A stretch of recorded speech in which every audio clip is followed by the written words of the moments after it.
Hello बच्चों, कैसे हैं आप सब। आई होप कि बहुत अच्छे होंगे। तो चलिए आज फिर दोबारा से लेकर के आ गए हैं तरंग सिद्धांत के आधार पर प्रकाश के परावर्तन या अपवर्तन के नियमों को स्थापित करें। इसमें हम आपको पार्ट 1 में बता चुके थे परावर्तन के नियम को प्रूव करके। ठीक है, आज हम लोग देखने वाले हैं अपवर्तन के नियम। तो चलिए ज्यादा टाइम वेस्ट ना करते हुए हम लोग स्टार्ट करते हैं। स्वागत करते हैं आप सभी को आपका प्यारा सा चैनल मंटू फिजिक्स में। अगर आप इस चैनल पर नए हैं तो चैनल को सब्सक्राइब करके बेल आइकन प्रेस कीजिएगा। और बहुत स्टूडेंट्स जो हैं वीडियो को लाइक करने में बहुत कंजूसी करते हैं, तो कंजूसी नहीं करना है, एक लाइक जरूर करना है दोस्तों। ठीक है, चलिए स्टार्ट करते हैं। आज हम लोग देखने वाले हैं अपवर्तन के नियम। अपवर्तन के नियम को प्रूव करेंगे, एक एक स्टेप बारीकी से सीखेंगे। अगर आप इसके पहले वाले परावर्तन के नियम नहीं देखे हैं तो वीडियो के डिस्क्रिप्शन में उसका लिंक दिया हुआ है, सबसे पहले उसको जा करके आप देखिए। उसके बाद में फिर इस वीडियो को देखिए, तब आपको बारीकी से एक एक पॉइंट बहुत बढ़िया से समझ में आएगा। ठीक है, तो चलिए जैसा कि आप देख पा रहे हैं यहाँ पे हमने पहले से ही फिगर बना करके रख दिया था। ठीक है, ताकि ज्यादा टाइम ना लग सके। यहाँ पे हमने क्या किया है कि दो माध्यम लिए हैं। ठीक है, एक माध्यम विरल है, दूसरा माध्यम सघन है। विरल माध्यम को हमने एक माना है, एक इसलिए माना है कि हमने मान लिया कि ये वायु या निर्वात है। ठीक है, और ये कोई अदर मीडियम है। ठीक है, जो सघन माध्यम का रोल प्ले कर रहा है, डेंसर मीडियम का रोल प्ले कर रहा है, जिसका जिसका रिफ्रैक्टिव इंडेक्स यानी अपवर्तनांक हमने कितना मान लिया, म्यू मान लिया। ठीक है, तो यहां से हमने सबसे पहले क्या किया कि आपतित किरणें यहां से आ रही है, इंसिडेंट रे आ रही है, और जब एक माध्यम से दूसरे माध्यम में जाती है, जब प्रकाश की किरणें एक माध्यम से दूसरे माध्यम में जाती है तो वह अपने पथ से क्या हो जाती है, विचलित हो जाती है, और इसी को हम लोग अपवर्तन कहते हैं, है कि नहीं। तो जैसा कि आप देख रहे हैं एक माध्यम यानी विरल माध्यम से आ रही है और सघन माध्यम को जा रही है। तो यहाँ पे आप देखिएगा, ठीक है, तो विरल से सघन में जाती है तो अभिलंब की ओर मुड़ जाती है किरणें, और जब सघन से विरल में जाती है तो अभिलंब से दूर मुड़ जाती है। तो यहाँ पे जो आप देख रहे हैं विरल से सघन में जा रही है, यानी जो भी आपतित किरणें आएंगी वो अभिलंब की ओर मुड़ती चली जाएगी, है कि नहीं। ठीक है, तो यहाँ पे आप देखिए कि सबसे पहले आपको हम एक रफली फिगर ड्रॉ करके दिखाते हैं ताकि और बढ़िया से समझ में आ सके।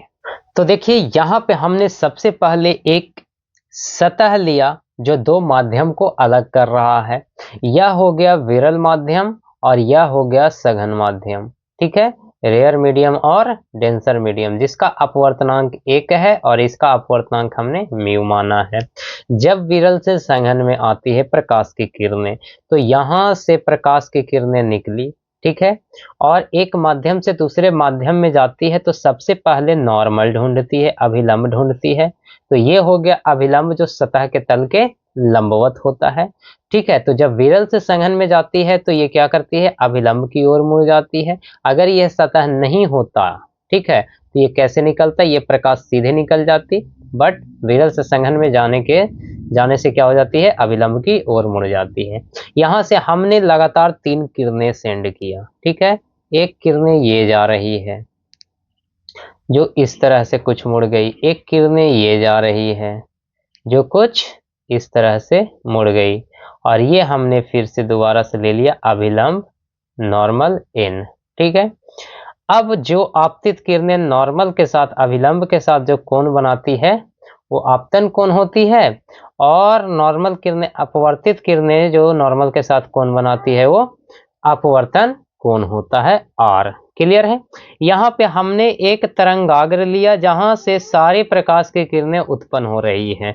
ठीक है, तो हमने ए पी एक तरंगाग्र लिया और इस ए पी तरंगाग्र के 3 बिंदु से प्रकाश की किरणें उत्पन्न होती हुई आ रही है और एक माध्यम से दूसरी माध्यम में चली जा रही है, और इस तरंगाग्र का नई स्थिति जो प्राप्त हो रहा है वो क्या हो रहा है, ए डैश पी डैश प्राप्त हो रहा है।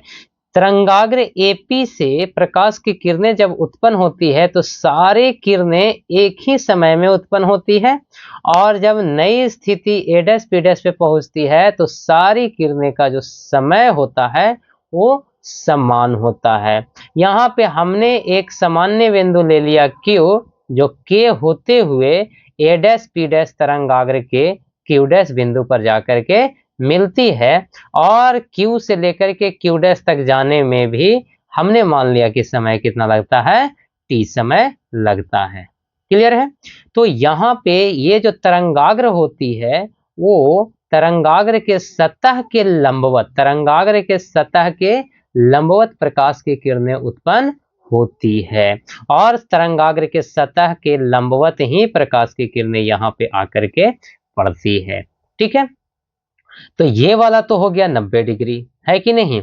तो ये वाला कोण यदि अगर आई है, ये वाला कोण आई है, तो प्रकाश के परावर्तन वाला में भी हम लोग देखे थे कि ये वाला कोण कितना हो जाता था, आई हो जाता था। क्यों हो जाता था?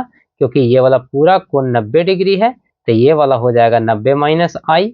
ठीक है, तो ये 90 माइनस आई और ये पूरा कोण 90 है, तो 90 में से 90 माइनस आई को घटा देंगे तो हमारे पास में क्या मिलेगा, आई मिलेगा। उसी तरह से अगर ये वाला आर है तो यह वाला कोण भी कितना हो जाएगा, आर के बराबर हो जाएगा, जो कि हम यहाँ पे भी इस चीज को ड्रॉ कर देते हैं। यह वाला कोण आई के बराबर जाएगा और यह वाला कोण आर के बराबर जाएगा। कंप्लीट है? जो चीजें हमने फिगर में किया वही सारी चीजें हमने यहाँ पे साइड में लिख दिया। ठीक है, कि एपी एक तरंगाग्र है। एपी क्या है? एक तरंगाग्र है, इसीलिए एपी तरंगाग्र के सभी बिंदु से समान समय में प्रकाश उत्पन्न होती है। अपवर्तन के बाद माध्यम म्यू में तरंगाग्र की नई स्थिति ए डैश पी डैश बनता है, इसीलिए तरंगाग्र एपी से प्रत्येक बिंदु का प्रकाश तरंगाग्र ए डैश पी डैश के बिंदु के अनुरूप समान समय लेते हैं। यहां से जितने भी प्रकाश की किरणें उत्पन्न होती है ए डैश पी डैश तक पहुंचने में समय सबका समान होता है। ठीक, तरंगाग्र ए पी पर एक सामान्य बिंदु Q लेते हैं, जो तरंगाग्र ए डैश पी डैश के बिंदु Q डैश तक पहुंचने में T समय लेता है। क्लियर है? यहां से यहां तक पहुंचने में कितना समय लेता है, T समय लेता है। और इसी चीज को आपको इंग्लिश मीडियम वाले ध्यान दीजिएगा, इंग्लिश में भी यहाँ पे आपको सारा लैंग्वेज लिखा हुआ है। ठीक है, तो चलिए ध्यान दीजिएगा, अगर मानते हैं कि यहां से यहां तक आने में Q से लेकर के Q डैश तक आने में कुल समय कितना लगा, T लगा। ठीक है, तो यानी जो दूरी तय किया, हम लोग जानते हैं समय बराबर दूरी बटा चाल, टाइम बराबर, टाइम इज इक्वल्स टू क्या होता है, डिस्टेंस अपॉन में स्पीड होता है। क्लियर है? तो क्या हम टोटल टाइम यानी Q से लेकर के Q डैश तक का टोटल टाइम हम लिख सकते हैं, इतना डिस्टेंस अपॉन में स्पीड और इतना डिस्टेंस अपॉन में स्पीड, है कि नहीं? मतलब दूरी बटा में चाल होता है ना, तो Q के दूरी हो गया और इसका चाल कितना हो जाएगा, चाल मान लेते हैं कि एयर है। ठीक है, तो एयर में हम मान लेते हैं कि चाल कितना है, C है। जबकि कोई मीडियम में जब जाता है तो इसका चाल जो होता है, जितना मीडियम रहता है उतना से डिवाइड हो जाता है मीडियम का अपवर्तनांक से, है कि नहीं? तो इस C बटा म्यू चाल हो जाएगा और इसका चाल कितना हो जाएगा, C के बराबर हो जाएगा। कंप्लीट है? तो हम ऐसा लिख सकते हैं कि टोटल टाइम यानी T is equals to Q K by C, दूरी बटा में चाल, प्लस में K Q dash by C by mu, क्योंकि दूसरे माध्यम में जाएगा तो चाल क्या हो जाएगा, घट जाएगा, है कि नहीं? कितना टाइम्स घट जाएगा, तो mu times 1 by mu times क्या हो जाएगा, चाल घट जाएगा। क्लियर है? ठीक है, तो यहां से हम यदि अगर क्यू के और के क्यू डैश डिस्टेंस मालूम कर लेते हैं, ठीक है, कोई दिक्कत? तो मालूम करते हैं। देखिए, तो अगर क्यू के डिस्टेंस हम मालूम करते हैं तो एक त्रिभुज देख लेंगे हम लोग, ए के क्यू, ठीक है, ए के क्यू त्रिभुज में देखते हैं, यहां से ये वाला कोण आई बन रहा है, जबकि ये वाला कितना है, 90 डिग्री है। ठीक है, तो यहां से हम साइन का वैल्यू निकाल सकते हैं। त्रिभुज किसमें, ए क्यू के में। ठीक है, ए क्यू के में साइन आई बराबर में क्या मिल जाएगा हमें, साइन आई बराबर में क्या मिल जाएगा। ठीक है, जैसा कि आपको हम रफली फिगर दिखाते हैं यहाँ पे, ठीक है, ये तो ये वाला आई है, तो sine i is equals to कितना, क्यू के बाई 1k हो जाएगा ना, क्यू के बाई 1k, कोई दिक्कत, क्यू के बाई 1k। तो क्यू के इज इक्वल्स टू यहां से क्या निकल गया, 1k साइन आई, क्यू के इज इक्वल्स टू क्या हो जाएगा, 1k साइन आई, कंप्लीट है, कोई दिक्कत। इसको अगर इक्वेशन आप फर्स्ट मानते हैं तो ये वाला का इक्वेशन आप सेकंड मान लीजिए, और दूसरे वाले त्रिभुज में चलते हैं।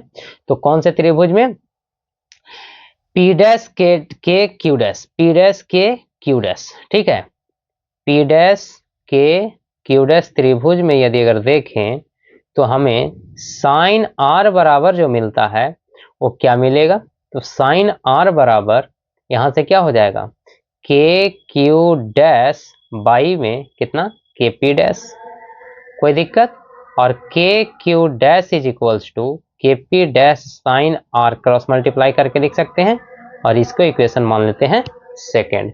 क्या हम समीकरण सेकंड और समीकरण थर्ड इसको मानते हैं, समीकरण सेकंड और समीकरण थर्ड को समीकरण फर्स्ट में रख दें, क्यू के का वैल्यू यहां से रख देते हैं और के क्यू डैश का वैल्यू यहां से रख देते हैं, कोई दिक्कत, ठीक है। तो क्या हो जाएगा, t इज इक्वल्स टू के एक K sine I by C plus K P dash sine R by C by mu के बराबर हो जाएगा, कोई दिक्कत।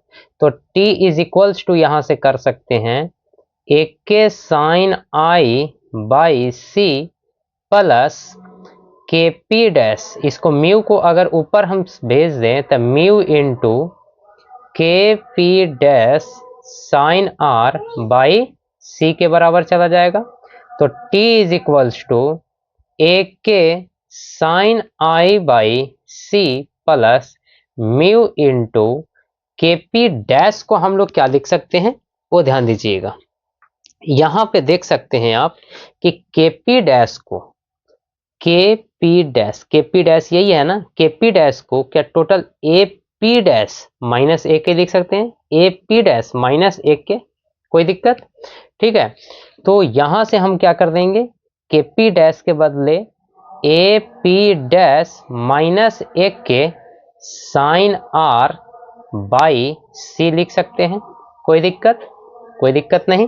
तो t इज इक्वल्स टू, देखिए तो अगर हम सी एलसीएम ले लेते हैं तो यहां से क्या मिल जाएगा, 1k sine I plus mu into A P dash minus 1k sine R मिल जाएगा। तो t is equals to 1k sine I plus में mu into A P dash sine R और माइनस में mu into 1k sine R, हम अंदर multiply दोनों को कर दिए हैं बाई सी।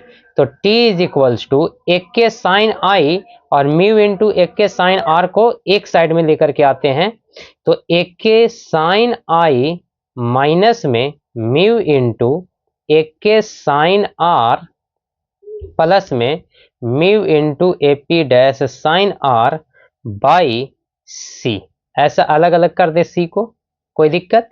तो t इज इक्वल्स टू क्या मिल जाएगा यहां से, तो t का जो वैल्यू मिलेगा वो 1k हम अगर कॉमन ले लेते हैं तो 1k बाई सी बन जाएगा, और यहां से साइन आई माइनस म्यू साइन आर मिल जाएगा, प्लस में mu A P dash sine R by C, और ये म्यू को जो है ना वो नीचे लेकर के आ जाते हैं म्यू, कोई दिक्कत यहां तक, कोई दिक्कत नहीं, ठीक है।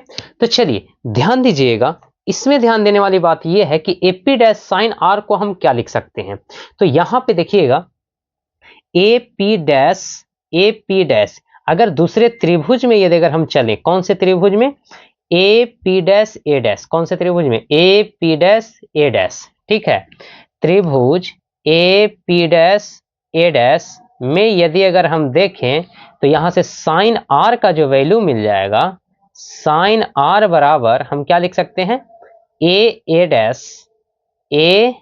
Dash by A P dash लिख सकते हैं, ए पी डैश, कोई दिक्कत, क्योंकि 90 के सामने कर्ण होता है और थीटा के सामने लंब होता है, तो लंब बटा में कर्ण होता है, कोई दिक्कत। तो यहां से हमें ए डैश जो मिल जाएगा वो A P dash sine R के बराबर मिल जाएगा। क्या हम ए डैश बराबर A P dash sine R और A P dash sine R के बदले ए डैश पुट कर सकते हैं? कोई दिक्कत। तो ये वाला वैल्यू हम इसमें रख देते हैं, तो t इज इक्वल्स टू जो बन जाएगा वो एक के by C into sine I minus mu sine are plus में A P dash sine R के बदले A dash by C by mu कर सकते हैं। और सी बाई म्यू जो है वो दूसरे माध्यम का क्या है, चाल है। और ए डैश जो है, देखिए ए डैश जो है ये दूरी है और सी बाई म्यू चाल है, तो दूरी बटा में हमें क्या मिल गया, चाल। तो क्या हम ऐसा पुट कर सकते हैं, put A dash by C by mu is equals to T, क्योंकि ए से लेकर के ए डैश तक जो आने में टाइम लगा है वो कितना के बराबर लगा है, टी के बराबर लगा है। तो इतना के जगह पे हम पुट कर सकते हैं इतना, तो t इज इक्वल्स टू जो मिल जाएगा वो एक के by C into sine I minus में म्यू साइन आर प्लस में t। तो ये t से t जो है वो क्या कर जाएगा, कैंसिल कर जाएगा। तो ये t से t अगर हम कैंसिल कर देते हैं तो क्या मिलेगा, एक के by C into sine I minus mu sine r is equals to 0, और एक के बाई सी को हम उधर भेज देते हैं तो ये 0 में मिल जाएगा, यानी sine I minus mu sine r is equals to 0। तो sine i is equals to mu sine r, तो साइन आई यहां से नीचे लेकर के आ जाएंगे तो ये बन जाएगा sine r is equals to mu. और यही होता है क्या, अपवर्तन के दूसरा नियम, क्या जिसको हम लोग स्नेल के नियम भी कहते हैं। अपवर्तन कोण की जया आपतन कोण की जया और अपवर्तन कोण की जया के अनुपात एक नियतांक होता है और वह नियतांक म्यू के बराबर होता है। कोई दिक्कत? आई होप कि बहुत अच्छे से आपको ये क्लियर हुआ होगा, आशा ही नहीं बल्कि पूर्ण विश्वास है। और यहाँ पे आपको हाइगेन्स सिद्धांत क्लियर होता है, कंप्लीट होता है। आप एकदम इसको बारी बारी से रिवाइज कर लीजिएगा, इसके पहले वाले वीडियोस भी देख लीजिएगा, ठीक है। और यदि अगर आप इस चैनल पे नए हैं तो चैनल को सब्सक्राइब करना ना भूलिएगा, बेल आइकन प्रेस कीजिएगा, वीडियो को लाइक जरूर कीजिएगा। तो फिर मिलते हैं किसी नेक्स्ट टॉपिक के साथ नेक्स्ट वीडियो में। तब तक आप पढ़ाई करते रहिए, मस्त रहिए, तंदुरुस्त रहिए, स्वस्थ रहिए, ठीक है। Thank you so much.